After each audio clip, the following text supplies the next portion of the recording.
기도하옵나이다. 아멘. 하나님 말씀 구약성경 318쪽 신명기 33장 29절 한 절 말씀을 우리 같이 봉독하겠습니다.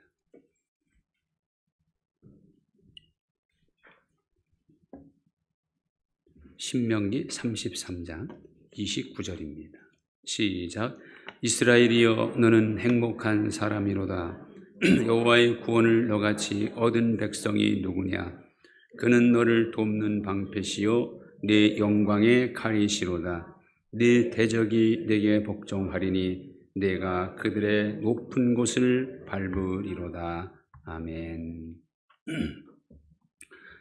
부모와 자식 간의 관계가 공경과 사랑의 관계이지만 한편으로는 어릴 때부터 긴장 관계일 수밖에 없습니다. 아이를 잘 키워보려는 부모치고 아이들에게 아무런 간섭도 하지 않고 그냥 놔두는 부모는 어이없기 때문에 갈등이 일어날 수밖에 없지요.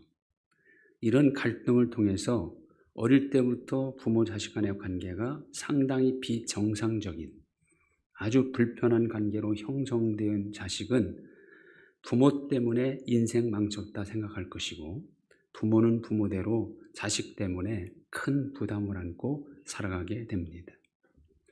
인간은 만남으로 시작해서 헤어짐으로 끝나죠. 이 만남이라는 것은 반드시 관계를 형성하게 됩니다. 인생의 성패는 관계에 달려있다 해도 틀리지 않습니다. 모든 관계가 좋은 관계로 형성되어 있다면 그 사람은 행복한 사람입니다. 행복한 관계 속에 행복이 있고 불행한 관계 속에 불행이 있는 겁니다. 여러분, 세상을 살아가는데 가장 힘든 것이 뭡니까? 여러 가지 많이 있겠지만은 아마 가장 힘든 것은 사람과의 관계일 겁니다. 신앙생활에서도 힘든 것이 뭐냐면 사람들과의 관계로 인해 생기는 겁니다. 모든 사람들이 나하고 똑같은 가치관, 똑같은 사고방식을 가지고 있다면 좋겠지만 사람마다 다 다르기 때문에 갈등이 생기고 싸움이 생깁니다. 사람들은 각자 자기 소견을 가지고 있기에, 그리고 서로 자기 소견이 옳다고 모두가 고정시키기에 사람들이 모이는 곳에는 분명히 소리가 나게 되어 있습니다. 행복한 가정은 가족 간의 행복한 관계에서 비롯되는 겁니다. 행복한 가정의 조건 첫째가 가족 간의 행복한 관계죠. 아무리 행복한 조건을 갖췄다 해도 정작 가족 간의 관계가 행복하지 못하면 그 가정은 천국이 될 수 없습니다. 그러나 외적인 조건으로는 행복할 수 없다 해도 가족 관계가 행복하다면 그 가정은 행복한 가정이 될 수 있는 것이죠. 각각 서로 다른 환경에서 다른 부모 밑에서 자란 두 남녀가 만나 결혼한다는 것은 어떻게 보면 모험이기도 하고 기적이기도 합니다. 물론 만나서 어느 정도 교제해보고 이 사람이 내 평생의 반려자라는 확신이 설 때 서로 결혼을 하지만, 교제할 때 모습과 결혼해서 함께 살아갈 때 나타나는 진짜 모습과 많은 차이가 날 수 있습니다. 그럴 때 결혼의 위기가 찾아오기도 하죠. 그런 갈등을 서로 긍정적인 방향으로 해소하려고 노력하면 좋은 부부관계로 형성되겠지만, 계속 갈등과 대결과 싸움으로 이어간다면 좋은 부부관계로 이어지지 못합니다. 사람과의 관계, 이것이 어떻게 보면 인생의 희로애락의 현장입니다. 사람 때문에 기쁘고 사람 때문에 괴롭고 사람 때문에 애통하고 사람 때문에 보람을 느끼고 사람 때문에 소망을 갖고 사람 때문에 때로는 죽고 싶을 때도 있는 것이죠. 모든 것이 관계에서 발생됩니다. 세상에서 가장 행복한 남편, 행복한 아내는 누구이겠습니까? 자기 아내에게 인정받는 남편, 자기 남편에게 사랑받는 아내일 것입니다. 다른 사람들에게 아무리 인정받아도 정작 자기 아내에게 인정받지 못한다면 그는 남편으로서는 행복한 사람이 아닙니다.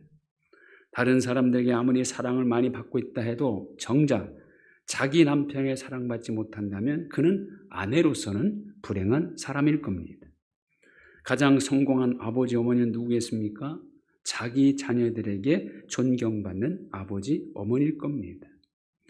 다른 세상 사람들로부터 높임받고 실력자로 인정받는다 해도 정작 자기 자녀들에게 존경받지 못하고 있다면 그는 아버지로서 어머니로서는 실패한 사람이에요. 우리 예비께 모든 성도들 가정들은 어느 가정들보다 행복한 가정들로 다시 한번 굳건히 세워지는 은혜가 있기를 축원합니다.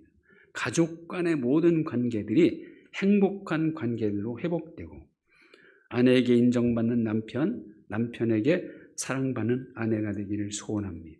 그리고 자녀들로부터 존경받는 어머니, 아버지가 되시기를 소원합니다.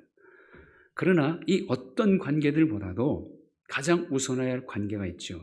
그건 하나님과의 관계입니다.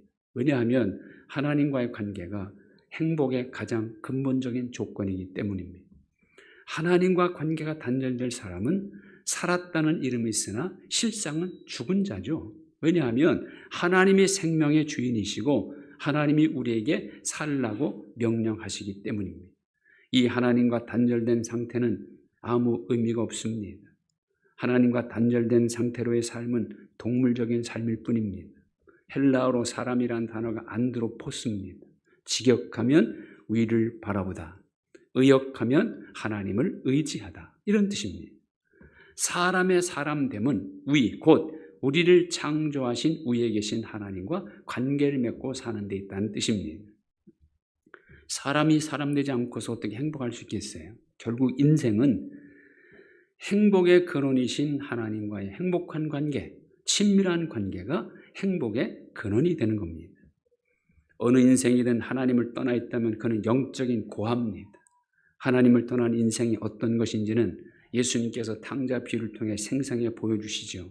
아버지로부터 먼 나라로 간 작은 아들, 처음에는 유산도 물려받았겠다, 아버지의 간섭도 없겠다, 아마 굉장히 좋았을 겁니다.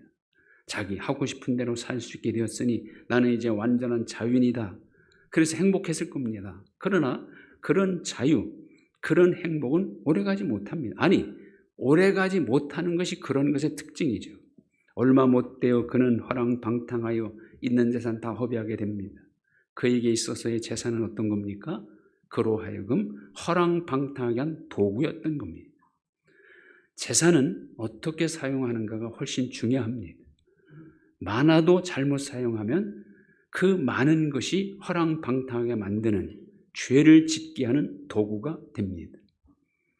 재물 때문에 일어나는 범죄, 재물 때문에 타락한 일들이 얼마나 많습니까? 재산 때문에 가족과의 관계, 인간관계가 파괴되는 경우가 얼마나 많습니까? 아버지의 간섭 없는 자유, 그 자유는 오히려 기근으로 인하여 되지만도 못한 비참한 신세로 그를 전락시켜버렸습니다.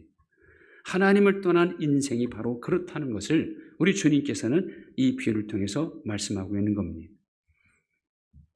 하나님이 공급자가 되어주신다면 비록 지금 부족한 것이 많다 해도 얼마든지 풍족하게 될 수 있고, 하나님이 해결자가 되어주신다면 지금 힘들고 어려운 일이 있다 해도 얼마든지 선하게 해결해 주실 수 있습니다. 우리 하나님 어떤 분입니까? 악도 선으로 바꾸시고 화도 복으로 바꾸시고 슬픔도 춤으로 바꾸시는 분이죠. 빛도 짓고 어둠도 창조하시며 평안도 짓고 환난도 창조하시는 분, 강을 건널 때 물이 침몰치 못하게 하시고 불 가운데 행할 때 타지도 않게 하시며 불이 사르지도 못하게 하시는 그런 분, 물고기 2마리와 떡 5개를 가지고 여자 아유의 5,000명이 배불리 먹고도 12바구니를 남게 할 수 있는 그런 분, 말씀 한마디로 나면서 맹인된 사람의 눈을 뜨게 하시고 멀리 떨어져 있는 중풍병자의 병을 낫게 하시며 죽은 자도 살리시는 분이 아닙니까? 말씀 한마디로 바람과 바다를 잔잔케 하시고 손바닥으로 바닷물을 헤아리시고 뼘으로 하늘을 재시는 분, 이런 하나님이 함께하고 도우신다면 행복하지 않을 수가 없죠. 세상적인 조건으로는 부족함이 없다 해도 하나님이 함께하지 않는다면 그 조건이라는 것은요, 언제 어떻게 될지 알 수 없습니다. 하나님이 지켜주지 않는다면, 하나님이 보호해 주지 않는다면 아무것도 장담할 수 없습니다. 불안할 수밖에 없습니다. 아무리 많은 재산도 잠언에 의하면요, 날개를 내어 하늘에 나는 독수리처럼 날아가면 순식간에 아무것도 남지 않을 수 있다는 것입니다. 창고에 아무리 많은 재물을 가득 쌓아놓았다 해도 하나님이 오늘 밤 그 영혼을 도로 찾아가면 그 쌓은 것이 누구 것이 되겠습니까? 하나님의 모든 은혜는 관계를 통해 주십니다.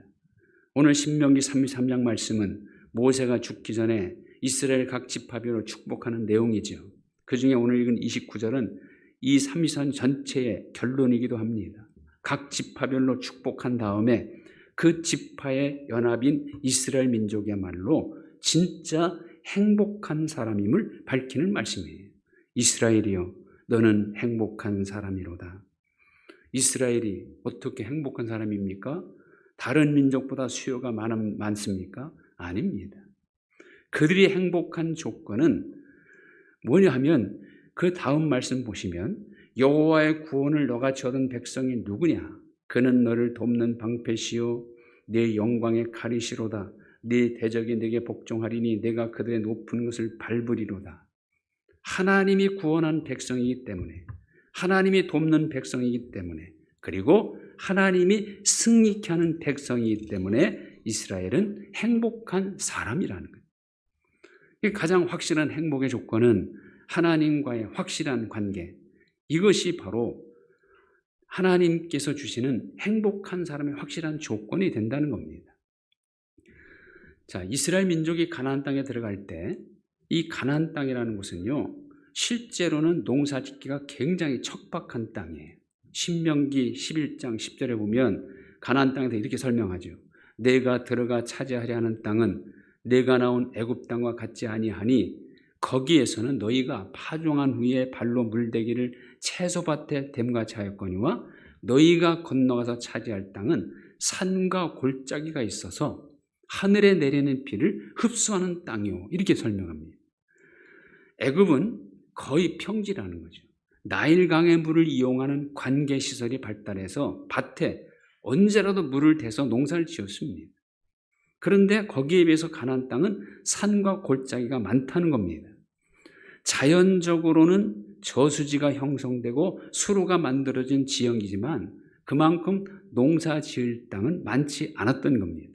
자, 그런데 성경은 이 가나안 땅을 가리켜 젖과 꿀이 흐르는 땅으로 표현합니다. 이런 지형의 가나안 땅이 어떻게 젖과 꿀이 흐르는 땅이 될 수 있습니까? 중요한 사실이 있어요.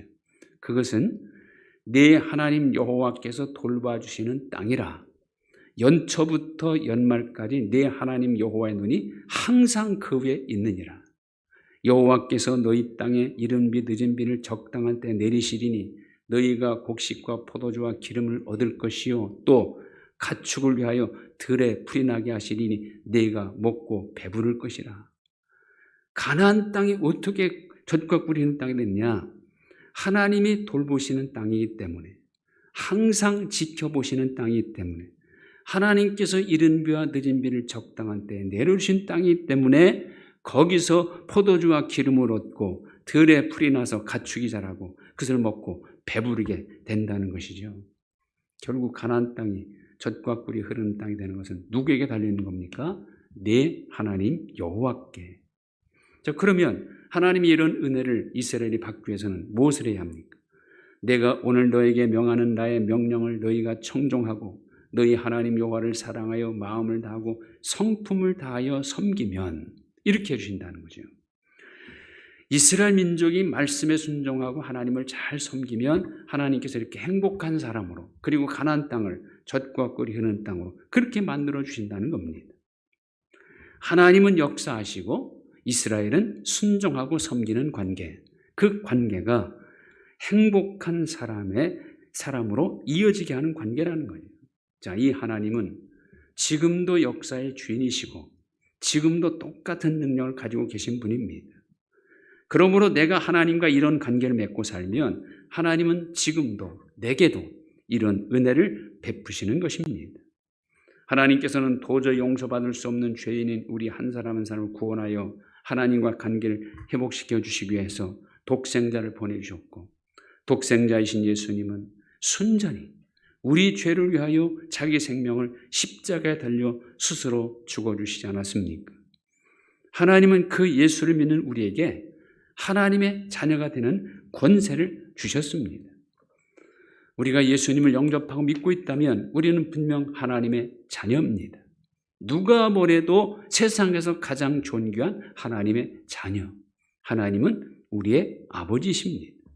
아버지와 아들의 관계, 이 관계가 나를 죄에서 구원하고 나를 하나님 나라에 들어가게 하고 영생을 주는 그런 관계입니다.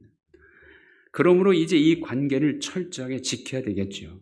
그것이 하나님의 자녀된 우리가 이 땅을 살아가는 동안 가장 잘하고 반드시 지켜야 할 일입니다. 그럼 어떻게 이 관계를 지킬 수 있습니까? 내가 하나님께 속한 자로 사는 겁니다. 어디를 가든 누구 앞에서든 나는 하나님께 속한 자임을 확실히 인식하고 하나님의 자녀된 정체성을 가지고 사는 겁니다. 어떤 사람은 교회 안에서는 분명히 하나님의 자녀 같은데 교회 밖에만 나가면 하나님의 자녀가 아니라 사탄의 자녀처럼 그렇게 사는 사람이 있어요. 그는 자기 정체성을 모르는 사람이고 수시로 변하는 믿지 못할 사람입니다. 누가 하나님께 속한 자입니까? 이스라엘이 하나님의 백성된 증거가 뭡니까? 신명기 10장 20절에 보면 네 하나님 여호와를 경외하여 그를 섬기며 그에게 의지하고 그의 이름으로 맹세하라. 그는 내 찬송이시오 내 하나님이시라. 하나님을 경외하고 하나님께 친근히 하는 것, 그것이 하나님이 이스라엘의 찬송이 되어주시고 이스라엘의 하나님이 되어주시는 증거라는 겁니다. 내가 어디서든 하나님께 속한 자가 되기 위한 확실한 증거가 뭐겠습니까? 그것도 바로 하나님의 말씀을 듣는 일이죠. 이건 주님이 친히 말씀하셨어요. 요한복음 8장 47절 하나님께 속한 자는 하나님의 말씀을 듣나니 너희가 듣지 아니하면 하나님께 속하지 아니하였습니다. 여기서 하나님의 말씀을 듣는다는 것은 단순히 귀로만 듣는 것을 의미하는 것이 아니죠. 그 말씀을 따라 생각하고 행동하고 사는 겁니다. 말씀에 사로잡혀 모든 범사를 말씀대로 행하는 것이 바로 여기서 말하는 말씀을 듣는 겁니다. 내가 말씀 안에 온전히 거하고 그 말씀이 내 삶을 주관하고 이끌어간다면 나는 분명히 하나님께 속한 자이고 내가 하나님께 속한 자가 되면 하나님이 책임져 주시는 것이고 하나님이 책임져 주시면 누구보다도 행복한 사람이 되는 겁니다. 하나님이 책임져 주지 못할 일이 뭐가 있습니까? 영혼 구원의 문제, 죄사함의 문제, 육신의 질병의 문제, 물질의 문제, 사람과의 관계의 문제, 그 어떤 것도 하나님이 도와주시면 전혀 문제될 것이 없습니다. 왜냐하면 하나님은 해결 못할 일이 없기 때문이죠. 확실히 하나님께 속한 자가 된다면 우리는 누구보다도 행복한 사람입니다. 하나님의 구원을 받았기 때문이고 하나님이 지키시고 보호하시기 때문이죠.